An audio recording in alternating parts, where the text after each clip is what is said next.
Hey guys, welcome back to another episode of Digital Artcast. Hope everybody is doing well during these uneven times that we are still in and have been for the best part of a year now. I know there's a lot of things going on in the world except COVID, and whatever it is, I hope that art and other things are keeping you focused at the moment and keeping your mind off some of the worst things that we're having to put up as humans. It's not a great time for anybody, but hopefully these podcasts, like I've said before, are giving you something to listen to and take your mind off it, even for a little while.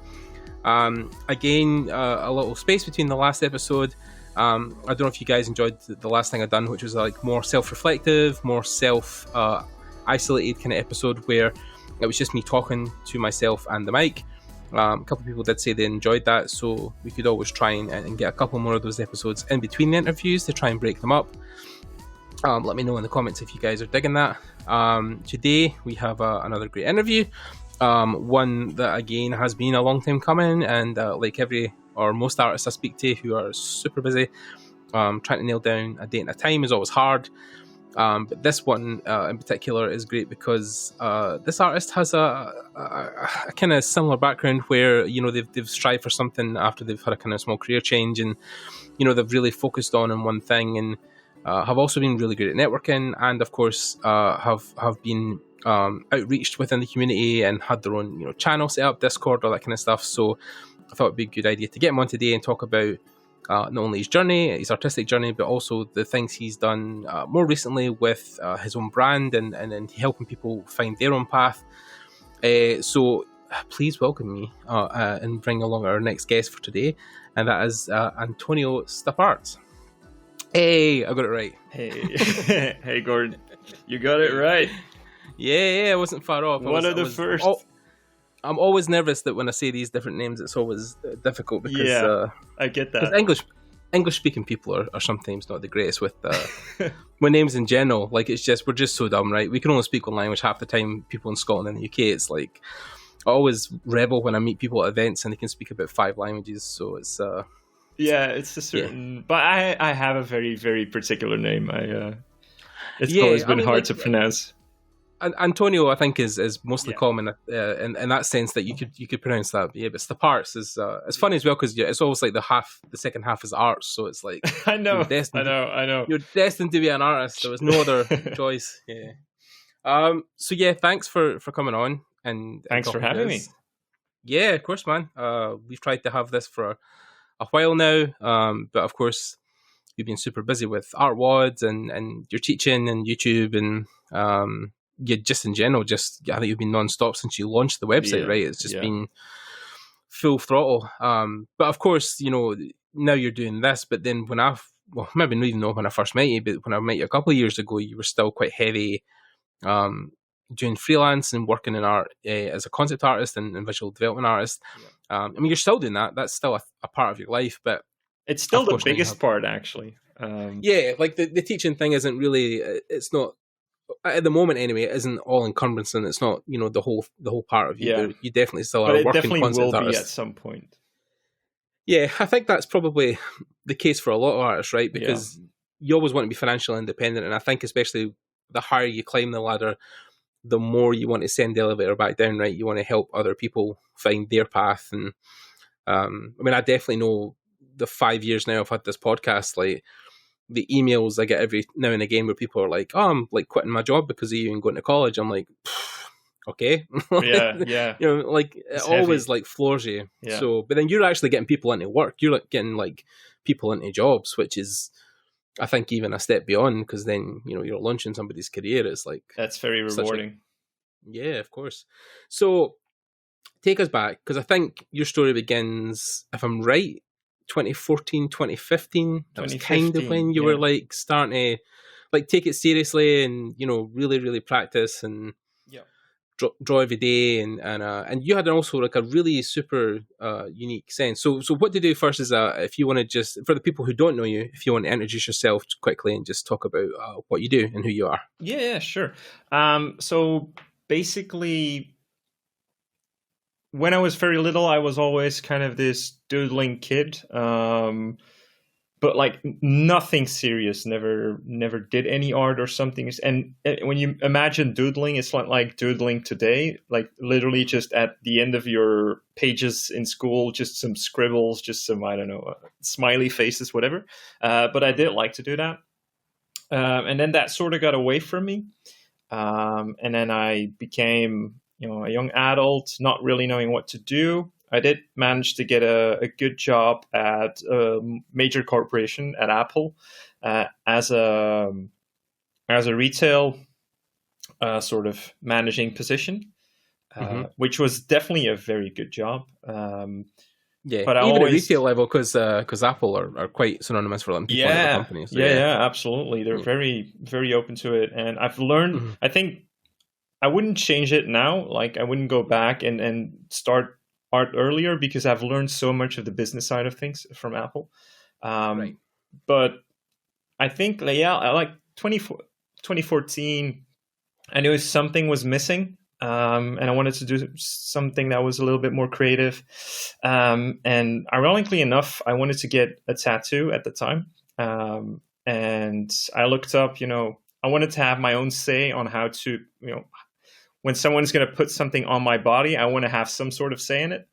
Right. So I wanted to make my own design for it a little bit. So I searched the internet, and my wife can confirm this. Once I get my, mind onto something, I'm like OCD. It's like 100%. And so I start learning these things. Started browsing Reddit first, and then you came to the, the normal things, the drawing on the right hand side of the brain, stuff like that, or the left hand side. I don't know. I remember. And then Reddit, browsing Reddit, getting to conceptart.org, and then really at conceptart.org, I realized that there are actual people doing concept art professionally. Like they're making stuff up for a living. And up until then, I was very ignorant. I didn't know that existed. And I think that was one of my eureka moments in my life, I guess, where I was like, damn, this is what I need to do. Like, I'm meant to do this. I've always loved drawing, creating. And so that's just, I gave it 100%. I was still working at Apple. But every lunch break, I was drawing for an hour. When I got home, I was drawing for another 2 to 3 hours. I did that consistently throughout. I followed all of the, guidelines that the big names were already saying back then. Like Anthony Jones, or guys like Carl Kapinski, or Craig Mullins, the guys that I could just find online. Just what they said, repetition, consistency, do it every day, and do the fundamentals. Yeah. That's the most important thing. And I think I clung on to that really religiously.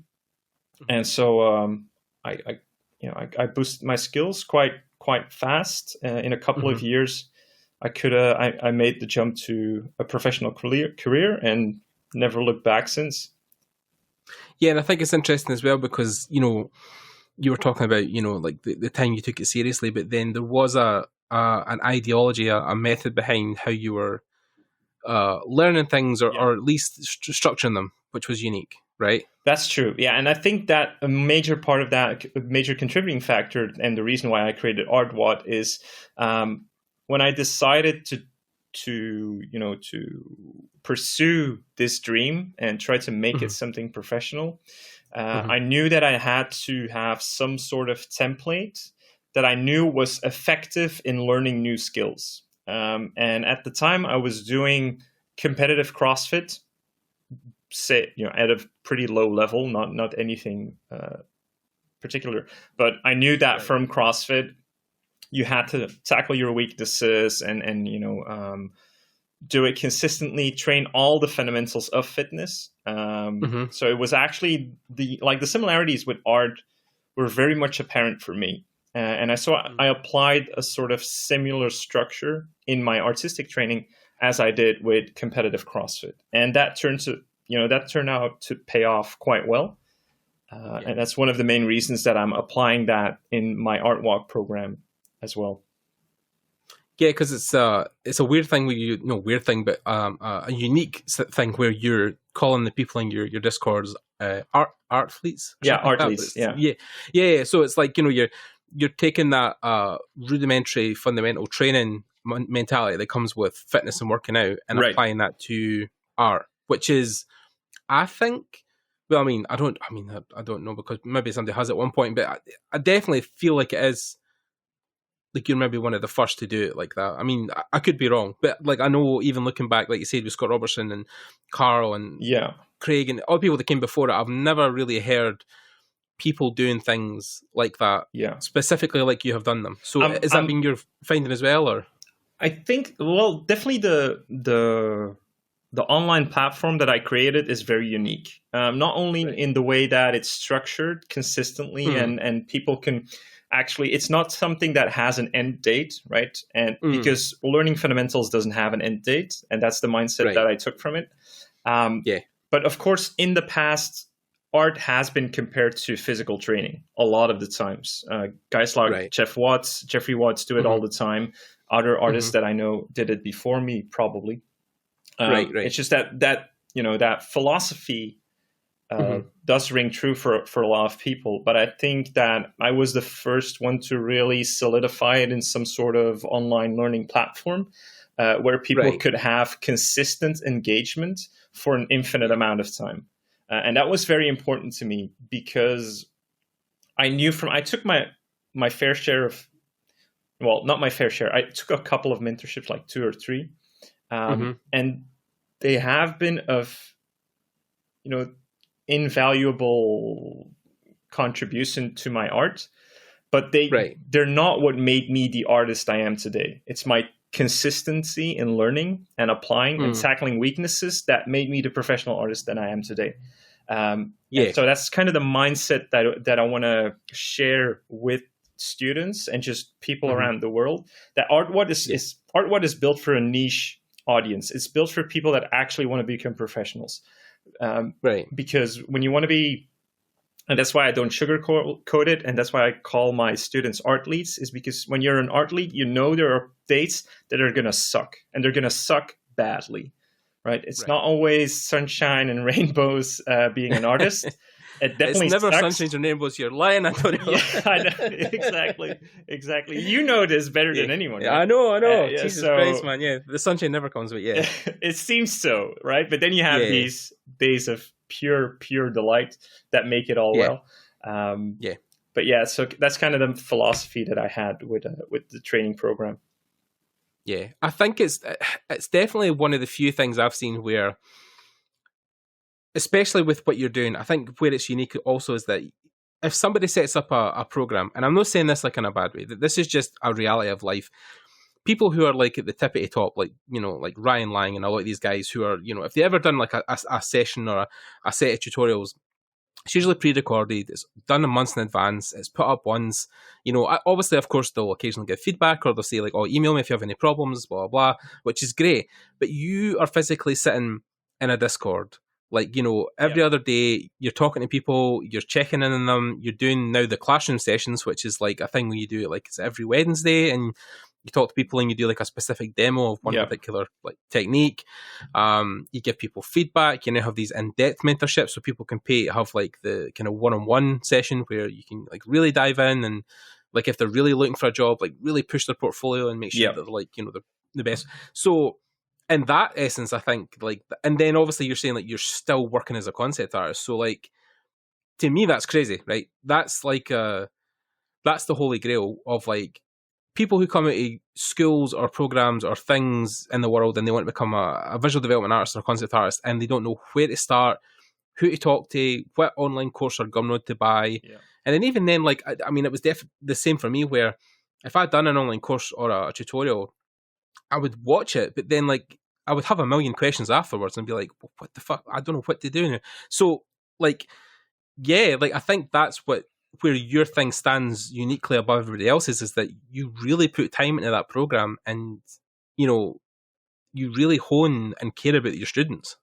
That's really true. And I've never expected this of myself, because like, to my own detriment, a couple of years ago, even, I was the guy that was thinking, like, if you can't do it, you teach, right? Very badly so, because art teachers, like especially the professional ones, like the guys I hugely admire, like Jeffrey Watts and even guys like Proco, that really know how to articulate fundamental skills. It requires an insane amount of knowledge to do that. And I've realized that now, and I realize that I don't have that knowledge, right? So that's the imposter syndrome that sometimes kicks in. But I have sort of the naive confidence, let's say, that I have worked for a lot of big companies a lot faster than I anticipated in my early career. And I think it was even from Jeffrey Watts that I heard this, but he said, like, once you make it as a professional, it's time for you to give back to the community, right? So kind of the hero's journey, and share with the others what you've learned. And so I wanted to do that, but I wanted to do that in a more engaging way, and not, like you said, in a tutorial setting, where it does sometimes feel pretty disconnected. And you indeed end up with a lot of questions afterwards. It's sort of this principle, like in a tutorial, and I'm not speaking for all tutorials, because there are beautiful tutorials, and I probably have the entire Gumroad library myself, but a lot of the tutorials are this, like, give a man a fish mentality, where you learn to draw or paint one specific thing, and they're not teaching you how to fish, right? And that's what I'm trying to do with Art-Wod. Yeah, I definitely feel like it's one of these things where you'll dive into something, and like you said, afterwards you're kind of like, oh, that was cool. What do I do now? Like, I've done the thing. How do I do the next thing? And I think even that's been something I've struggled with, even with some 3D stuff I've been doing, where, you'll watch a tutorial and then you'll be like, cool, I want to make something of my own now. How do I apply that to what I've just learned? And that's the hardest part. Because I remember somebody telling me that, I was doing somebody's tutorial. I can't remember who specifically, but I was talking to them afterwards and saying, oh, it was a really good tutorial. I loved it. I can't wait to use these techniques. And then he was saying, well, it takes, the whole course takes 10 hours, but then it takes like another 200 hours to apply everything that I've taught you. Right. I mean, so you can watch a tutorial. I mean, anybody can really go through a tutorial in essence, but then it's taking that stuff and then applying it to what you want to do next. Yeah. And I think also with tutorial, and that's sort of the idea that I, to some degree, stole from physical training principles, is that the thing with physical training is you never do, or usually, if you're doing it well, you're never doing the same cycle of exercises exactly the same, because your body will get used to it and you will stagnate, right? So you need to keep it fresh and engaging while still tackling all those fundamental principles. And that's the exact same thing that I do with Art-Wod, so that there are always new assignment cycles and they're always unique, but they are always, practicing the same fundamental core principles, like perspective, anatomy, design, color, shading, whatever. Yeah. Or the ticking all the boxes with everything you teach them. You want to make sure that you're I'm trying to think out, but yeah, like when you train specifically in areas, you're making sure that you're working out the maximum amount of muscle groups at the same time, basically. And it's the same thing with training with you're doing your 2D stuff, is that you want to make sure, like, it's got a bit of color, it's got a bit of composition, a bit of perspective, and like you're not really just I mean, you can't focus on one thing, but the best training, like you said, in something like CrossFit especially, is the overall body training. It's usually what you're trying to aim for most of the time. And there definitely is a focus on one particular area at some points, but it's just that if we redo the same focus area, let's say, it's not with the exact same exercises. Yeah. It's something that will be like slightly different, or like a twist on something you were doing earlier. Exactly. Yeah, it makes sense. So, for instance, I mean, now that you're doing these sessions, of course, you've got again, something that is unique, I think, as well, is the fact that, if you sign up for your so you do it exclusively through Gumroad, right? Or is it Patreon still, or? No, I do it just through of course, the on the website. Yeah, only through Art-Wod, Right, yeah. So I know. I think it was that long ago I signed up. It was the last time I remember actually doing it. It was maybe on Patreon, but yeah. So the unique thing also as well is that as every week you change specifically like what the subject matter is, because like every week, it's every other week. So it's a bi-weekly cycle. Right. So yeah, it's like, 1 week it was like, birds. Yeah. 2 weeks later it was Vikings. Yeah. 2 weeks after that it was mechs. And that as well, I think is great. I mean, like, there's just so many things I think you do well, and I think it's hard because not every teacher, not every artist in my mind can be a good teacher. Like, there's some people who will try and turn their hand to it, but they just can't find those fundamental skills to explain things well. Yeah. But I think the way you break down information, there's only so many people I think stand above where you are just now, like, teaching wise. You can say what you want maybe about your art skills, professionally and whatever else. But I think with teaching, you're definitely, like Adam, Adam Duff, who is, of course, a great teacher. We know him very well. He's an amazing guy. But also guys like James Murphy, modern day James, I think also have a really good spin on how they teach things and how they approach subject matter. So there's only, I think, I select for people who are really doing it well, as opposed to, like, the hundreds and hundreds of stuff or like you say, tutorials that are online that are just no, in essence, thrown up and left, but like they're done, and then they have a busy enough life that they can't really spend any more time on top of that. So yeah, it's exactly that. And I think I talked about this with Tyler Edlin as well, another great example of good teachers. He said as well that there are very few platforms that do it consistently. And I think a particular reason for that is because it's so time consuming. So what a lot of my students probably don't see is that still, I'd say 65 to 70% of my time is spent on freelance work. Right. Just because I still have these clients and I still need to do the work. So in the other 30%, I do everything else for Art-Wod, and it's with a lot of love and it's a passion project. But I think it requires so much of you that I can definitely see why other artists choose not to do it. It's not that they wouldn't be able to. It's just that it's super time consuming. And I think I also could have gone the exclusive client route where I only do freelance work. But I think for me, it just wasn't as satisfying or fulfilling. Just like you probably saw my talk with Ahmed Aldori. I'm very much getting into, psychology and how to find fulfillment and stuff like that. And I think being in service of other people gives you a lot more of a rewarding feeling than just doing it all for yourself.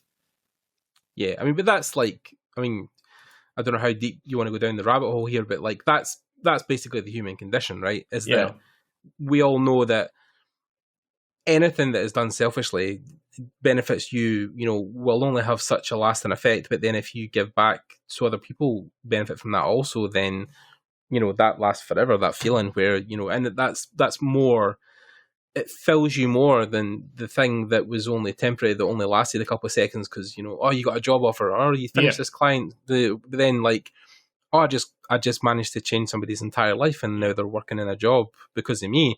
Like, that'll never go away. That'll always be something in the back of your mind. And I think that definitely is more powerful. And like I said, that's not just an art thing. That's just a human nature thing, right? Like, the more, or so the less selfish we could be in our lives in general. Like, even this is again going into, but I think it's great to talk about, so we can dive into it. But like, I remember years ago, because again, I'm a Star Wars nut, like I think most people are, and Lucas was talking about when he developed the Jedis and the Siths. Right. He basically broke it down into two classes of people. So the Jedi were selfless people, and the Sith were selfish. Yeah. And then that was a good way to actually break down their character arcs, where, like, a lot of the Sith, like, wanted power just for themselves. They didn't want to help other people. They just wanted to be powerful. They just wanted all. They wanted the Senate. They wanted all the money, the power. So that's the selfish people, right? Who eventually, will maybe get power and snatch that away. But in the long run, we'll lose it because it's never a fulfilling thing, and they're always wanting more and more. It's the old acronym as well, that where the people with money and power want, they want more money and power. Where the Jedi were selfless, like the old marshals of the Old West, where, they went out and they protected people and they helped planets align and solve conflicts and always taught especially taught to other people, passed down, had Padawans, continued the flow, meditated, were still, didn't really have much, didn't take on wives or any responsibilities. Their service was to the order. So I think in essence, we are like Jedis, basically. Well, that's something that I just wanted to correct for a second, because I'm not trying to preach here that I'm a Jedi or a saint. No. At all times, I'm still doing this for, not everything, but I'm doing it for monetary gain, of course, because I need to survive. And Belgium is one of the most expensive countries to be self-employed. So that's why I'm still doing a shit ton. Can I swear here? Oh, fuck okay, great. That's why I'm still doing a shit ton of freelance work. It's the main reason. So we're definitely, we all want to have our, our financial independence and stuff like that. But it's more rewarding doing it through a platform like the one that I'm doing. And just also for your artistic learning, because the guys that you mentioned, like Adam or James Murphy in particular, his growth has been exponential as well because of that. He dove into the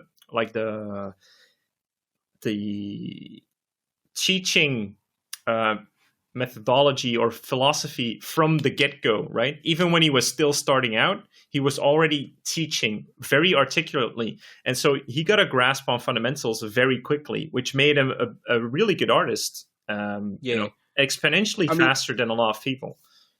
Yeah, I was going to say, when I first started talking to James years back, just before I interviewed him, like, he was telling me the main reason he done that was because he learned from a lot of masters early on, from people at Brainstorm as well, is that the most way, or the quickest way to solidify something in your memory is to teach it to somebody else. Yeah. So he would learn a technique from Scott Robertson's book or Proco or whatever, and then he would jump straight on YouTube and be like, cool, here's what I learned, and here's how I broke it down, here's how you would break it down.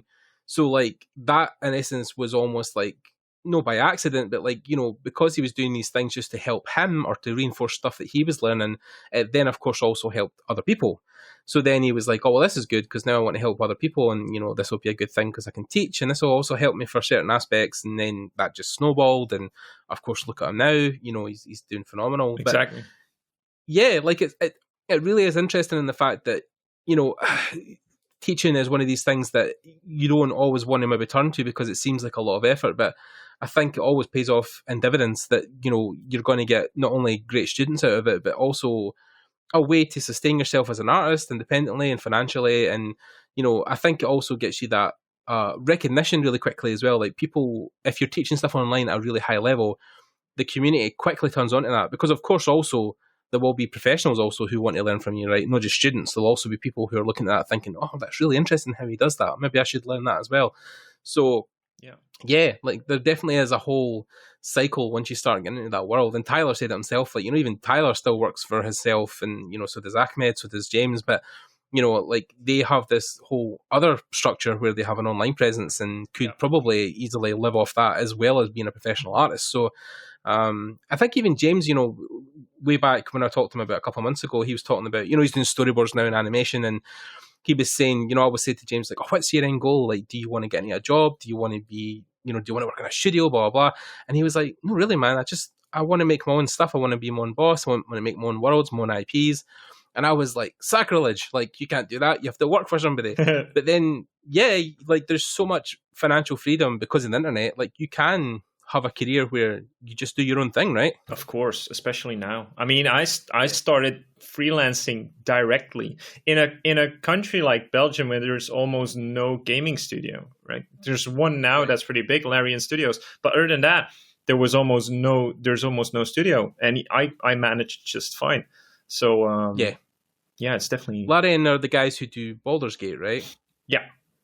Yes. Cool. Yeah. Yes. Very, very impressed with your stuff. Yeah. Very awesome, impressed. Awesome. Yeah. I got to play Baldur's Gate. I was on Google Stadia, funnily enough, actually, and yeah, it was oh my god, like the visuals, wow. So yeah, but then shout out to Koen van Mierlo. You should get him on the podcast. A great art director. Oh, probably, man. Yeah, you can hook me up. I'm also I'll hook you up, but the Larian guys. Like I didn't actually expect it to be of that caliber because I thought at the time it was a smaller studio, but like I learned as I dive deeper into that rabbit hole that the guys have got like quite the team behind them. So Yeah. I've been playing Baldur's Gate very happily. It's a well executed game, very very well done. So, but yeah, so I mean, like we're saying, to live online now is like one thing that is almost out of necessity because, like you said, in Belgium there isn't a lot around you, right? I mean, apart from if you want to maybe journey into the Netherlands or France or one of the neighbouring places, but yeah, like if you're wanting to be in Belgium, then it's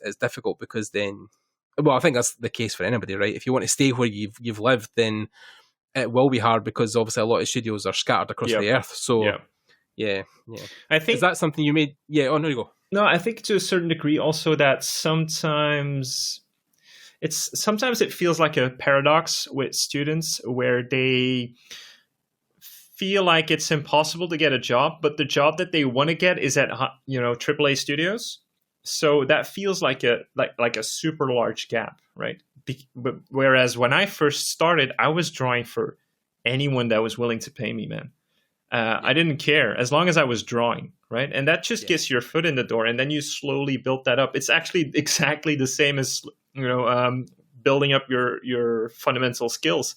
Is you have to build up your network, you have to build up your professional portfolio for that matter, and so not expecting to learn, be a student and then instantly be like a AAA junior artist, because that to me are like unreal expectations. And I think when you jump into like the freelance world, you can really have an opportunity to work for a lot more smaller companies or indie companies, but really get your professional portfolio going. Yeah. I think it's interesting as well where there's almost an expectation that like your first step will be working for a massive company, but then like you said, that's a very rare instance. Like it's almost the exception, not the rule, where if you're like you or James or Ahmed or Tyler, sure, like that might be I mean, like even Tyler, like I was just on his show. I think the time of recording, he was telling me my episode that I done with Tyler will be going live tomorrow, and we broke down some of my 3D projects. But when I interviewed him a couple of weeks back, we were talking about like when he had his first job, and he was almost the complete opposite of maybe what he is now. But he was like, yeah, when I had my first job, I was just kind of coasting by and wasn't really focusing on improving my skills, and worked for this really small company. But then like you see his client list now, like it is obviously impressive. But yeah, I think it's the thing that I hated when I first came into the industry, because I left my job at 28. So by the time I got out of uni at like 32, I was like, great, I'm going to fire into Rockstar Games or Access full time or whatever. And I mean, funnily enough, there was one person from my class actually went to Access straight after university, but he was a crazy wizard with 3D. But yeah, like it's a very rare case. I mean, like even we were talking about that the other day where I forget the artist's surname, but her first name is Jasmine, but she's a 3D artist. She does really stylized 3D environments. You've probably seen the stuff on an 8 level and stuff, but she's still in university, like, and I think she's been featured on 8 level about 5 times. So it's like, that's not everybody. That's like the very, very rare instance of people who are, and it's not like, and that's not to take away from their insane skills, but because they do have insane skills, those exceptions like you talk about, but it's also just the right style or the right projects that they're doing at the right time, right? Yes. That gets them highlighted. So it's basically like winning the lottery. It's an amazing thing to go through, but it's not the standard for everyone. And I think when you want to work in those bigger studios, because that's definitely a good goal to have, it's a prestige thing.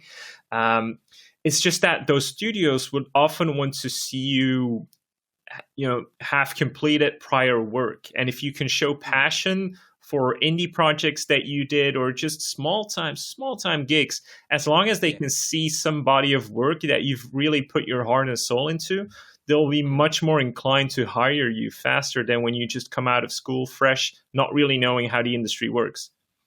Yeah. I mean, like, it was funny enough, I was having this conversation when I interviewed Alex Beddoes, and Alex was talking about when he's looked at a lot of people coming into the industry, the people he's seen who have struggled or not got in as quick have been people who have came from university or schools. Yeah. The people he's seen that excel in the industry are people like yourself who are self-taught and driven, have a goal in mind, want to do their own thing, don't want to particularly, go with the flow and do what everybody else is doing. So I mean, the more I've went into this industry and experienced it, the more I've actually seen that as quite a valid point. I think it is. A lot of people I know who have went to universities, speaking to friends and friends upon friends, and my partner's friends, like the guys who went and done courses in game design or any course really, like if they haven't really focused or shown a lot of passion when they come out of university and haven't got a job straight away, they end up working in a supermarket or Right. some other job, some admin job or something. So it's I think it's very common to both balance your expectations for what you're going to have when you leave, and also measure them to make sure that you're not overreaching yourself and causing yourself to be like, super depressed. Because if you're like, oh, I've been drawn for a year and I'm not working at fucking Blizzard, what am I doing wrong? You know what I mean? Like that, there's some people I know who have just got a job at Blizzard this year, but they've been a games artist for like 15 years. Yeah, You know what there I mean? you go. So yeah, it's a very common tale. I think people need to really, and I had to learn the hard way because I wanted to be like coming out of my job, coming to university in my 30s and be like, cool, I'm going to have a games job now. But then the last year's been like indie project here, freelance gig here, working for somebody doing something else. So like, yeah, it's very rough. It's that persistent passion that you're showing through, even in the worst times of your life, maybe, right? You still have that lingering passion to do these, to pursue this career. And that's going to always show through when you go to jobs or when you go to new clients or when studios see your body of work.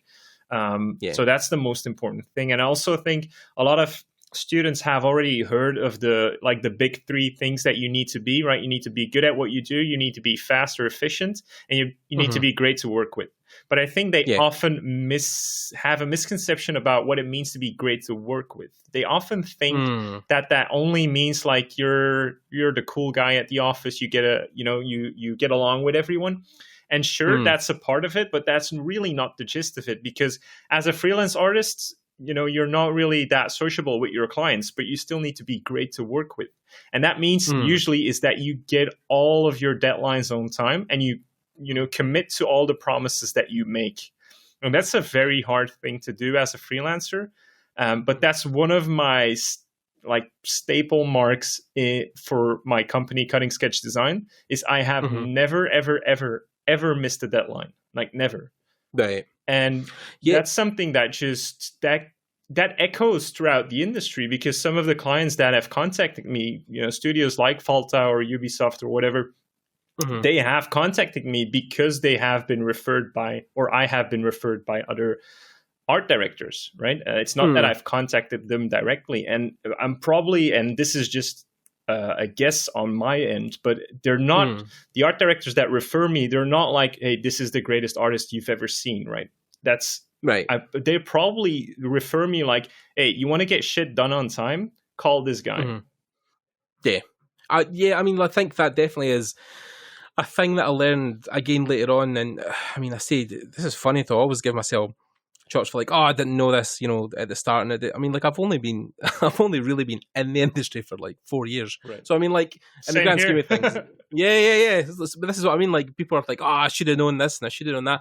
But like, I remember Alex Heath doing a stream, and he was talking about this thing that a lot of students don't really realize is that not only do you need to do a job on time and bring it in within deadline and whatever else, but really focusing on the task and doing it to the absolute best of your ability. Like, even if it's for like a shit client or whatever, or you're not getting paid what you should be getting paid, if you're taking on work, making sure that you hand something back that you're like, I'm proud to have my name on this. Like, this is something I worked really hard on, and I feel like I pushed myself, and I think it looks better because of that. And then you can walk away happy for that, because I definitely know when I first done a couple of jobs, even after I left university, I'll be honest, I was like, that's good enough. That'll do, it looks okay, good enough to push back out. And I mean, like, obviously, I think a lot of times I've not had a lot of complaints, so people probably were happy with what I've done. But like, that mentality can eventually get you in trouble, where like, if you're pushing out stuff that is like, oh, that's good enough, that'll do, that eventually will come back to haunt you, because you're not wanting things in the future to be attached to your name, and you look at them and think, oh God, what was I thinking? Really, true. I should have spent the extra couple of hours finishing that off, or so, but then that's something you probably understand yourself, right? That's something that but that just comes with passion, right? It's usually that Right, yeah. that initial or that internal drive that you have to not, all the prestige aside, the monetary gain, whatever. It's just that you want to create, you want to put yourself out there, you want to create the best version of yourself in every art piece that you do. And that just continues throughout your professional career. But if you lack that passion, that drive, it's very hard to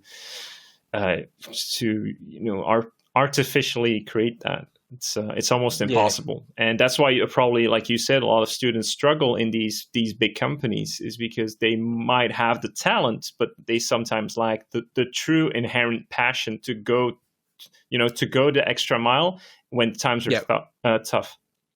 Yeah, and I think that passion is definitely the thing that separates you from, like, getting a call back from that company to, like, Blizzard's art director reaching out to you because the stuff was so good, like it was recommended all over the place, and he got an email for somebody that was, like, it's the passion is definitely the thing that will sell you to other companies. It will definitely be the thing that people look at your work and like, Jesus, look how good that is, and then it comes out and your name's attached to it, and people are like, oh, that's amazing, and then they want to contact you. But then if, like, you put something out like mediocre, and then it gets attached and then the credits roll and you're like, well, it was okay, whatever. They're not going to be buzzing up the phone lines trying to get you on the next project because, it's not something that blew them away, as opposed to like you always see that thing in ArtStation where you look at one piece and you're like, Jesus Christ, like how did they, like, how did they, it's like every time TB Choi puts a drawing, like, you're like, what is going on there? Like, there's some kind of robotic chip or an arm or like some, but it's like Kim Jong-ji as well. Like, he's the same, right? Just, the guy has like polyps on his fingers because he draws so much. Like, he just never puts a pencil down. And I remember Proco was actually interviewing him recently, and for Lightbox, and he was talking about, like, he just got diagnosed with diabetes, and that's why he's starting to slow down and stuff now. And I was like, oh my god!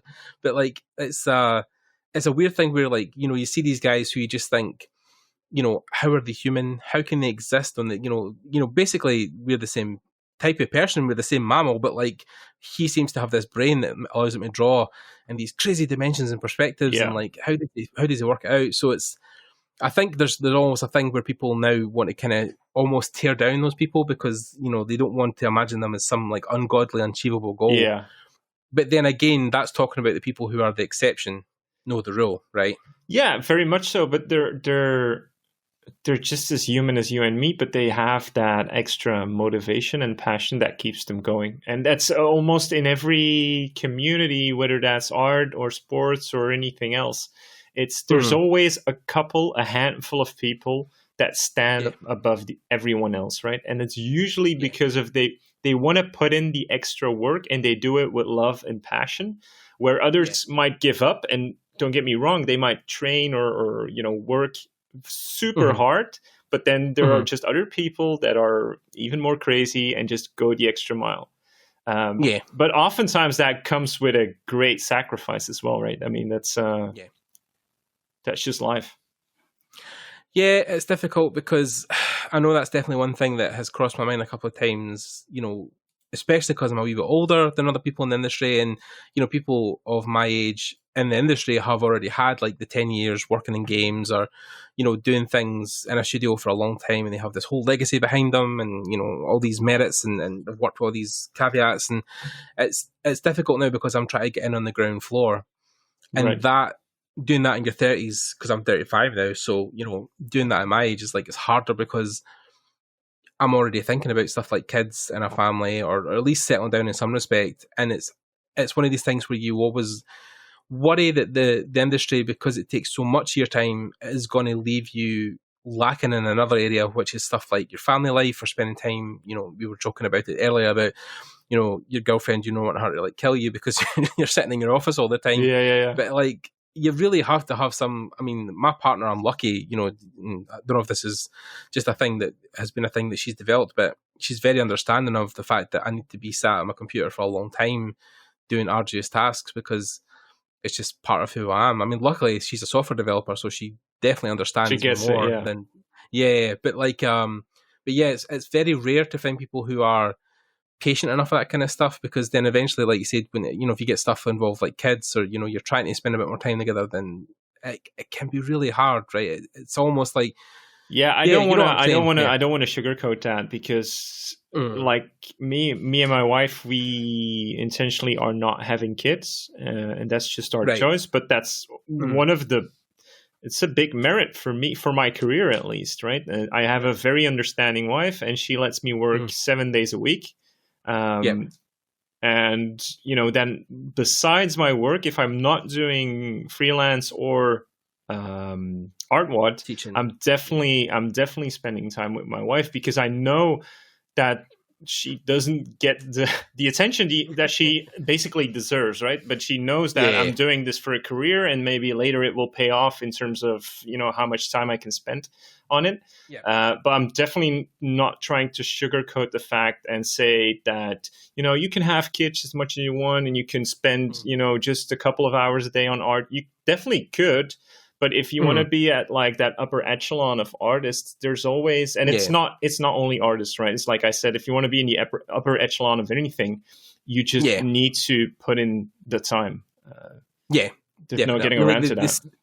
The CEO of any company is definitely spending less time at home than like the guy who's out, doing the normal day-to-day job. Exactly. There's even with my old job, I think the fact that even though I hated it, the good thing was that I could come home at night and switch my head off. Yes. I didn't have to think about my work or what the next step was. But like, Diane sees it, ever so much when she's with me, that, if I'm not doing something in 3D, or I'm working on something, I'm watching a tutorial, or I'm like adding people on LinkedIn, or I'm reaching out to people for advice, or like I just took part in like a week-long game jam thing recently, and I've been pushing out work. I've finished like 9 projects in 6 weeks. Like, I'm just no stopping. But then I think there does come a time where you're good enough that like you didn't have to be constantly learning things. Like there's a point where you can get to where you can switch off like a little. You can ease back like from fifth gear to fourth. It's no a thing that you'll not be. I mean, I think even just physically you couldn't do it for so long. I mean, I say this right enough, but then I know guys in the industry who have like 2 young kids and a wife, and they manage. But then like of course, their time is very structured. So like, as soon as they get home for the studio, it's like, right, okay, 4 hours with the kids before they go to bed. And then as soon as they're in bed, I'm back to work again. Well, and that's the thing, they have a studio to go to, right? So they have that disconnection between family and work. Whereas if you're a freelancer, that gets a lot harder to do, right? Yeah, I mean, is that something you've thought about in like the future? You maybe want to try and go like studio wide? I definitely thought of that. And just because to have also that separation between work life and private life, and it's like you said, like when you get into like this sort of work, or you become self-employed and you're your own boss, you're financially independent, quote unquote. Your mind just never stops, right? It never stops. You can always improve. Like with Art-Wod now, for instance, I'm investing in a new website and stuff like that. It's not things that I need to do, but it's definitely things that I know will help improve the program overall. And it puts a lot of extra stress on yourself, but you do it because you have that passion and that drive. And it's like you said, when you have the 9-to-5 job, you can just come home, switch off. Now, the question is, of course, which is more fulfilling, right? And the answer is pretty easy. But it's still, sometimes I think people heavily underestimate what it takes, not only mentally, but also physically onto your body when you're doing this kind of work. And you definitely know this. And that's why one of the main reasons that I work out quite heavily, right? Because I still want to have that mentality of a healthy mind and a healthy body. And that definitely helps. So. Yeah, I think it's definitely one of these things that I definitely have seen in other artists, and me especially, like since the lockdown, which is crazy, right? Because we'll probably get into that, but how that's probably helped your business. But I definitely know that I've put more weight on since the lockdown, and I've definitely looked at myself in the mirror a couple of weeks ago, and I was like, man, I need to do something about this. Because even I think back in 2017, I lost a bunch of weight when I was I think in my 3rd year at uni. But that steadily went back on because I've been so invested in just networking or meeting people or going to stuff or doing artwork and whatever else. But I'm getting to a point now where I'm like, I mean, I'm 35 now. I mean, I thought this to myself the other day, like when, depending on who wins this election, when they leave office, I'll nearly be 40. So I was like, I really need to think about, my body and my mind and making sure those things are connected and making sure that I'm looking after myself, because obviously, you don't want any, stupid health scares or things going on that are going to make you, less able to do your job or less able to sit or stand or all this kind of thing. Especially because our job, especially, like has so many injuries just inherently built in it. Like, like RSI, repetitive strain injury, and then you go back problems. Yeah, definitely. Eye strain, everything under there. And you're sitting all day, of course, which is just that's bad the worst. That's the worst, yeah. Yeah. Have you got a standing desk or anything recently? Or I haven't. I do have like this ergotron arm that I can put up that I can put way up so I can stand actually at it or behind it. So that definitely helps. But admittedly, I don't do it that often. It's difficult, man. Yeah. It's hard to look after yourself when you're an artist because you're hunched over. It's very hard. Constantly. Yeah. I mean, yeah, like even, people I know who are in the tattoo industry, because I also love tattoos. Oh, that's got to be brutal. Oh, mate, I know guys who are in their like mid-20s who have like just serious back problems because they're just hunched over all day tattooing stuff. And, and then they're drawing all day on top of that to get better, because that industry now is super competitive. Got to, apart from being able to, copy stuff, you've also got to be able to like draw stuff in pencil from scratch to be able to get, to bring the customers in. Most of them are like really needing to step up their game and become artists themselves, right? Not only just copy artists, 100%. But also, yeah. I've seen that growth. I definitely, years ago, I had the total, idiot mindset that like, tattoo artists copy stuff or they just colour in and whatever else. But, having got tattoos and, you speak to those guys for hours when you're getting stuff done in your arm. Kyle, shout out Kyle, who is my tattoo artist, and even Sophie, who also done stuff for me. Like both of them are just, they finish their work and go home and sit and just draw all night.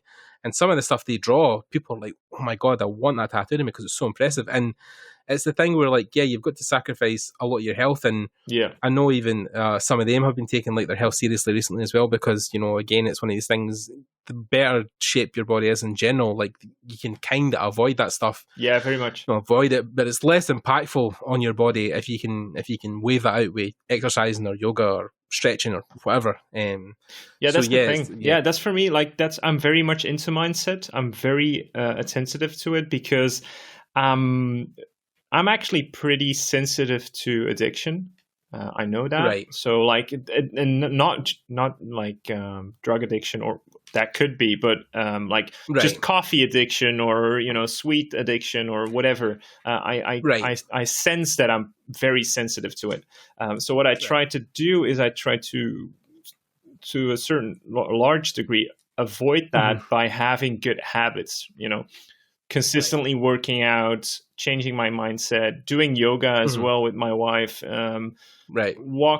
getting up at the same hour every day, just these consistent habits that change my mindset, actually remap how I think, and just makes me a lot more efficient. Also with my art and my programming.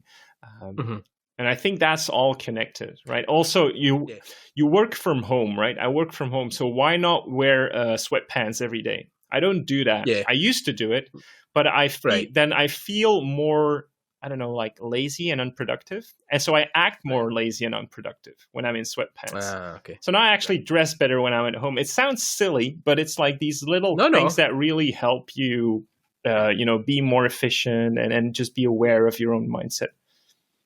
Yeah, I mean, I definitely know my partner, like when I first met her, she was working like remotely for a company. So she was basically working out of her bedroom. Right. And that was kind of like slowly driving her insane because she just had nobody about her all the time. She couldn't ask questions and stuff. So when she changed careers and became a software developer, she was like, oh, great, I get to go back into an office and meet people again. Yeah. And she got her job in like January, working as a software developer, and then like I think of course COVID hit in February, March, so she was then like she had to work from home, so they get sent all the stuff to work from home, so she was back to working from home again. But then like she's consistently since March made a point of getting up, getting dressed and washed, putting her work clothes on, right, and going into her desk. She'll have a pair of slippers on, but whatever, but like she's still trying to at least get across the mindset that like, I'm at my work now, I'm dressing a particular way, this is my office gear, this is my, and Exactly. like you said, it's easy enough to slip into the sweatpants, but it takes the hard determination to get up and actually be like, I'm going to dress myself and look presentable. So yeah, like I totally understand that mindset. You're saying, it sounds silly. I think it's actually very common for people to want to do that. So, I mean, props to you 100% for doing that. So so we're talking about teaching and feedback and Art-Wod, and of course you're still working in concept. Yeah. What's the what do you think's the next step for Art-Wod? I mean, things you can talk about, obviously, but like, is there anything in particular that you think is like your next goal, your aim for like teaching, or something that you want to tackle? Like, the plans that I have, if I would tell you them, you would probably think I'm crazy. I'm not gonna tell the things I have in like the far future for Art-Wod, but there's definitely things like, if this ever becomes a very monetary success, there are many things that I would like to do.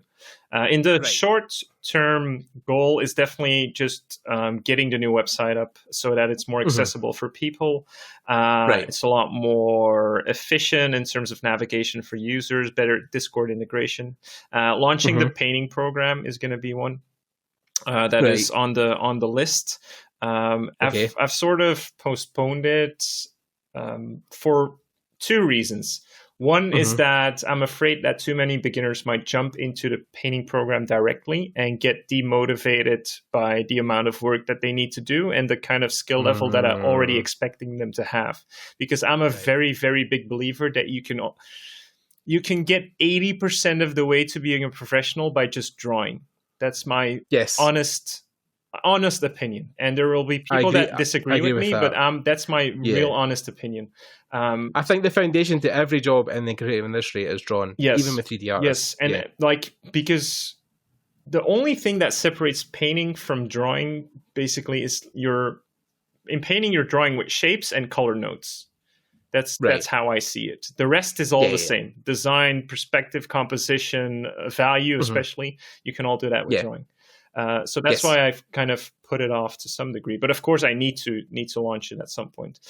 So I will launch it. But the other kind of logistic, kind of fear that I have is that it will take an exponential extra amount of time for me to invest in, because the work doesn't double; it actually triples if you look at it logistically. So I need to stop a lot of freelance work, do more tutorials, do more classrooms. And it's definitely with like a huge amount of love that I want to do it, but I do want to make it as good as I can from the get-go, which is going to be impossible, but I'm definitely going to strive to do it. Other than that, I would love to see in the somewhat further future of Art-Wod, see like a buddy program, where we have more engagement between the students, even more than we have now in the Discord, where I can sort of appoint people that have been very consistent with the program, have somewhat of a very good skill level, and then they can give like one-on-one sessions to other students that want to sign up to that Art Buddy program. Yeah, so it's like, again, like, once you reach a certain level, then you start to also teach back to other people underneath you, because you only really, I mean, essentially, you don't always have to go to a master, right? Sometimes you just need somebody that's like just a little bit ahead of you to be able to like feedback. So yeah, I think that's a good idea, because then you're obviously splitting the workload. And I mean, I think essentially if you're going to take this to a point where like it was almost full-time teaching, you'd probably look into like possibly hiring somebody as like, a production manager or a second in command or somebody to handle other because then, I mean, there's only so much you can do yourself. I mean, you can't do everything. Like, that's the thing that that's something that I've learned from business as well, is that there are a number of things that you do when you run a business, and when you start your business, it's almost all creative.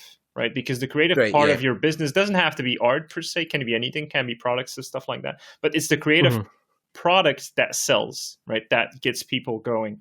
But at some point, you need to branch out. You need to, become marketable and stuff like that. But at that time, you need management to do that. But if you become a manager yourself, your creative part takes a hit. So I definitely want to avoid that. I want to focus on the creative part of teaching. Yes, 100%. I definitely found that when I had my own business even years back, and I was doing even just like, business design for people, like, just simple design stuff. But the more I took on the business side of it and the more I tried to grow, the more I was going to meetings and bringing in clients and actually sitting physically drawing or doing anything design wise. So yeah, you definitely got to surround yourself with like-minded people and people you feel you can delegate tasks to and get things done. But Yeah, it's a big undertaking. But then one last thing I wanted to talk about just before you go as well is you run the boot camp over the summer as well, like during the July months. Looking back at that now, how do you feel it went, and do you think you would want to tackle another one at one point? Yeah, very much so. I think with the way that Art-Wod is set up right now, I wouldn't stop the other programming. I would definitely continue that, but that was just because of a logistic impossibility, actually, that I couldn't continue the program to focus on the boot camp. But yeah, I will definitely do that because I've saw a lot of growth within that 1 month with other students. And it's just that also to just give them a taste of what it can really be like to design for a client, right? The struggles that it comes with, and definitely the deadlines that you need to meet. I think that was a great exercise for the students, and I saw a lot of potential in it. And I was very pleasantly surprised with the submissions. So yeah, we'll definitely be doing that again.